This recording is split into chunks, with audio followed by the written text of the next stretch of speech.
రాష్ట్రంలో ఆర్ఎంపీ డాక్టర్ల నియంత్రణ అవసరమే కానీ వెంటనే నిర్మూలించడం సాధ్యం కాదన్నారు ఎమ్మెల్సీ కోదండరాం. ప్రత్యేక కమిటీ వేసి విద్యా కమిషన్ తరహాలో హెల్త్ కమిషన్ తీసుకురావాల్సిన అవసరం ఉందన్నారు. ఆర్ఎంపీ డాక్టర్లు అవగాహన లేకుండా అత్యధిక మోతాదులో మెడిసిన్ను సిఫార్సు చేస్తున్నారన్నారు. దీంతో ప్రజల ఆరోగ్యంపై తీవ్ర ప్రభావం పడుతోందన్నారు.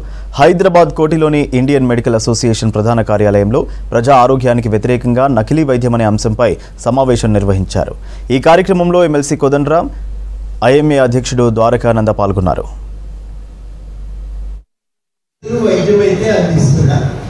అందిస్తున్నారు మరి భూత వైద్యం చేసే వాళ్ళని కూడా ఒప్పుకుంటారా అని మీరు అడగచ్చు. ఎట్టి పరిస్థితుల్లో ఒప్పుకోం. ఎందుకు ఒప్పుకోమంటే అది వైద్యం కాదు కాబట్టి దాని గురించి మనం అస్సలు ఒప్పుకోం. మీరు ఇంత మనం మాట్లాడుతున్నాం కానీ గాంధీ హాస్పిటల్ వెనక సందులో అక్కడ ఒక పెద్ద తాటికాయంత అక్షరాలతో గుమ్మానికి అటు ఇటు నిమ్మకాయలు వేలాడగట్టి ఇక్కడ దయ్యాలను భూతాలను పారదోలగళ్ళు అని రాసి ఉంటుంది. అక్కడ నేను పోయినప్పుడల్లా ఆసక్తిగా చూస్తుండేది ఆ ఇంటి ముందు ఎట్లుంటుంది, లోపల ఏముంటుంది, ఎవరు ఉంటుంది.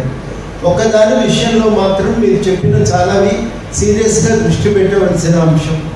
అదేంటంటే మందులు ఇచ్చే దగ్గర తొందరగా నయమయ్యే ఉపాయం ఆలోచిస్తారు. అది ఒక్కొక్కసారి ప్రమాదకరంగా మారుతుంది, అది కష్టం చేస్తుంది. మందుల దుర్వినియోగం, డ్రగ్ అబ్యూస్ అనేది చాలా ప్రమాదకరమైన పరిణామం. దాన్ని మనం నియంత్రించడం అవసరము అనేది ఇవాళ ఒక అభిప్రాయం. మీరు వ్యక్తం చేసిన దాంట్లో ఒక బలమైనటువంటి అభిప్రాయం, కాదనలేనటువంటి అభిప్రాయం కూడా.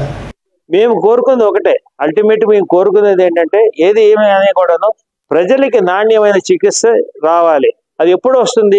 బికాజ్ ఎప్పుడు వస్తుందంటే అందరం కలిసికట్టుగా ఉండి, బికాజ్ ఇప్పుడు మెడికల్ కౌన్సిల్ ఉన్నారు, వాళ్ళు చేసే వాళ్ళు ఏం చేసినా కూడాను ప్రజల ఆరోగ్యం దృష్టి పెట్టుకొని చేస్తున్నారు. యాంటీ మైక్రోబియల్ రెసిస్టెన్స్ అంటే జబ్బులు తిరగబెట్టి వేస్తున్నటువంటి మందులు పనిచేయకుండా పోతున్నాయి. అట్లాగే ఫార్మసీల్లో కూడా ఇష్టానుసారంగా యాంటీబయాటిక్స్ వాడకము, యాంటీ ఫంగల్ మెడికేషన్స్ వాడకం ద్వారా అనేక రకమైనటువంటి జబ్బులు ప్రబలే అవకాశం ఉంది. కాబట్టి ఇది డాక్టర్లకు ఐఎంఎస్ ఇండియన్ మెడికల్ సర్వీసెస్, అలాగే ఎమ్మెల్సీ కోట, ఇలాగ అనేక ప్రతిపాదనలు కొన్ని సంవత్సరాల నుంచి ఈ 75 సంవత్సరాల చరిత్రలో మన ఐఎంఏ ఇండియన్ మెడికల్ అసోసియేషన్ 100 సంవత్సరాలు